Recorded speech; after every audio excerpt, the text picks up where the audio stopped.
Padre Anselmo, foi bem entendido ou é melhor reexplicar?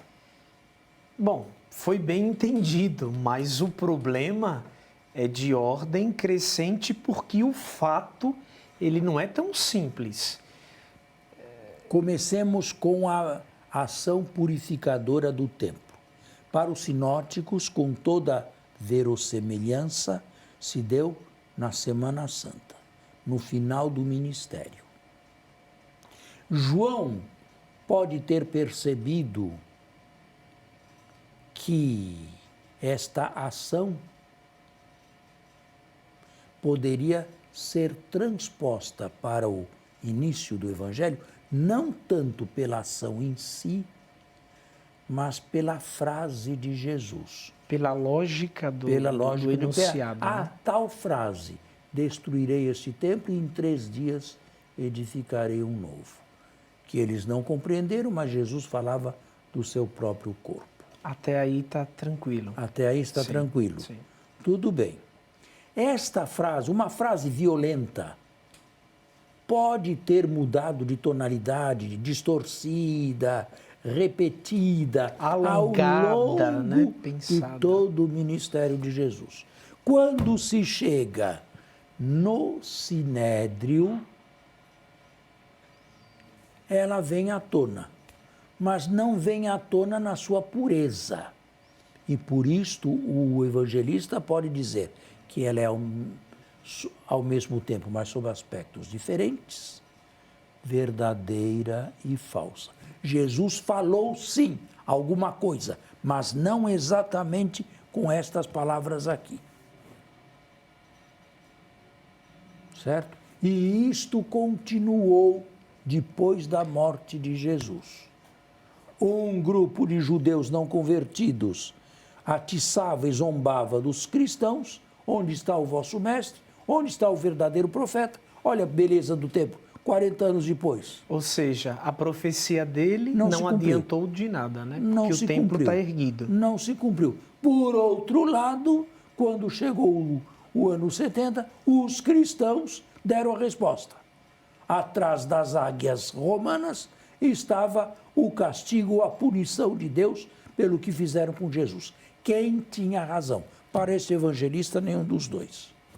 Isto é, era preciso se embeber da doutrina de Jesus, aceitar Jesus, beber o cálice de Jesus, morrer com Jesus, se fosse o caso, e depois sim viria uma coisa nova. Aí sim, aqueles que perseverarem até o fim. Aí sim viria um templo não feito por mãos humanas, que Paulo chama a igreja. Quando o Senhor nos trouxe ainda no outro bloco, né, uma possível teologia de Marcos a esse respeito, o Senhor falou que era preciso então que os discípulos estivessem lado a lado com Jesus do início ao fim, inclusive passando pela morte para depois receber o prêmio. Trazendo isso para a gente, Padre, isso supõe seguir um caminho, né? Mas no caminho pode haver traições, pode haver fugas. Pode haver altos e baixos. Exatamente. Pode atalhos, haver regressões. Pode haver e o que tudo. fazer? Rezar com humildade todos os dias e confiar em Deus. Agora, Padre, o receber este novo corpo, ou o ser colocado nele, neste novo corpo, que é o corpo de Jesus, é o corpo de Cristo, como o Senhor já falou. Esse é o verdadeiro sinal de um novo tempo. Certo, mas o ser colocado neste corpo, para que os nossos telespectadores entendam, a igreja, pelo menos no credo católico, acredita que é uma graça de Deus. Se é graça de Deus, então depende em primeiro lugar dele. Tudo depende em primeiro lugar de Deus. Tudo. Tudo. Na ordem natural e na ordem sobrenatural. Tudo depende diretamente ou primariamente de Deus. Mas também isso não exclui o esforço e a participação humana. Não exclui. Somente com humildade, somente bebendo o cálice da paixão, se forma um novo tempo. E não como acusação aqui, ou como isto na boca dos acusadores, que não tinham esta teologia. E por isso Marcos diz, era falsa. Dá para entender? Sim, sim, sim. Quer dizer, o pensamento de Jesus, ele voltou à tona no Sinédrio, porém ele estava cheio de mentiras agora, né? Ele estava cheio de Deturpado, inverdades, né? ele estava deturpado, parcial, né, setorial, tudo isso. E por isso Marcos pode chamá-lo de falso. Né? Mas o mais importante não é isso. O mais importante é o que vem logo a seguir, no 60. Levantando então o sumo sacerdote no meio deles, interrogou Jesus, dizendo: Caifás. Nada respondes? Que testemunham estes contra ti? Ele, porém, ficou calado e nada respondeu. O sumo sacerdote o interrogou de novo: És tu o Messias, o Filho do Deus bendito? Jesus respondeu: Eu sou. E paremos por aí. Isto aqui não é a reprodução fiel de um verbal do que se passa numa corte judicial ou numa delegacia de polícia. Isto aqui é uma catequese feita ou escrita alguns anos depois para cristãos. Devem ter feito muitas perguntas a Jesus e Jesus deve ter respondido a muitas delas e ter ficado calado, quem sabe, com relação a outras. Nós nunca saberemos como se passou esta sessão, porque ela, infelizmente, não foi gravada. E, embora ninguém tenha feito o voto de silêncio dos sinedritas que lá estavam, também, por outro lado, nenhum discípulo de Jesus estava lá presente. Como poderiam saber de tudo? Marcos aqui resume catequeticamente, nos anos 70, o que todo cristão estava ansioso por ouvir da boca do próprio Jesus. Ego eimi. Não. Eu sou? Não? Em Marcos, não. Ah, isso é em João, né? És tu o Messias, o Filho do Deus bendito? Agora, Jesus responde, eu sou.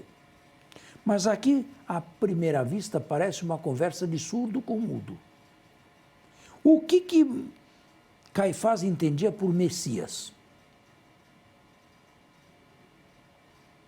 O sucessor de Herodes o Grande, o último rei da Palestina. Era isso que Caifás entendia? Só isso podia entender. Mas isso não é uma intuição da sua parte, como exegeta? Não, intuição, por quê? Ele não podia entender outra coisa. Messias é um rei. O último rei de acordo foi... com a tradição do Antigo Testamento, é o grande libertador de O Israel. último rei foi Herodes. És tu o sucessor de Herodes o Grande? E Jesus responde, eu sou. Jesus poderia responder isto? Nesse sentido? Não. Não. Portanto, você está vendo que isso aqui é uma conversa de surdo com mudo? Ô padre, mas seria então essa a razão de Jesus ter ido a Herodes? Uma Não, coisa não, isso completamente... só fala. A transferência, o transferimento de Jesus a Herodes, só Lucas fala. Mas não entra aqui. Mas não entra aqui. Não entra aqui. Mas você entendeu? Sim, sim. Messias é muito maior, cristamente falando, do que sucessor de Herodes o Grande. Do que um rei. Ainda que fosse nacionalista. Messias é muito mais na concepção cristã. O termo passou por uma evolução violenta na concepção cristã. E só depois de ter passado por essa violenta transformação, Jesus poderia responder: eu sou. E a segunda, o Filho do Deus bendito, podia ser a segunda pessoa da Trindade? Cabia isto na boca de... Claro O que que não. significa isto? Claro que não. O Filho do Deus bendito. Significa uma adoção, uma filiação adotiva. Na melhor das hipóteses, como se esperava que fosse o Messias. Um filho adotado por Deus, como eram os reis de Jerusalém. A essa pergunta, assim entendida por Caifás, Jesus poderia responder: eu sou? Não. Também não. Também não. Então, como é melhor entender esta pergunta aqui e esta resposta? Entendê-la como forjada pelo evangelista, colocada na boca de Caifás, para que Jesus desse a resposta adequada e os cristãos ouvissem da própria boca de Jesus, num momento dramático da sua existência, em quem eles confessavam a sua fé e quem era Jesus. Então, um versículo banhado de profunda cristologia, né, Padre? De profunda cristologia. Porque ele, inclusive, vai subindo à direita do poderoso e vindo com as nuvens do céu. Quer dizer, uma cristologia muito alta, né? Exatamente. Onde os dogmas vão se definindo. E uma frase dessas, Caifás não podia entender nada. Exatamente. Isso sim. Tá claro? Sim, está muito Um claro. pouco difícil, talvez, né? É difícil porque isso aqui é pensamento, né, Padre? É reflexão, né? Nós temos que parar por aqui. Eu acho que caminhamos pouco, mas fizemos bastante, né? Nestas Exatamente. últimas 4 semanas. Sim, sim. E nós queremos agradecer ao nosso querido telespectador que sempre nos acompanha e desejar a você e a sua família uma boa semana e continuemos juntos. Isso é Sagrada Escritura. Lentidão, paciência, morosidade, porém ativa e coração aberto. Muito obrigado e até a próxima, se Deus quiser.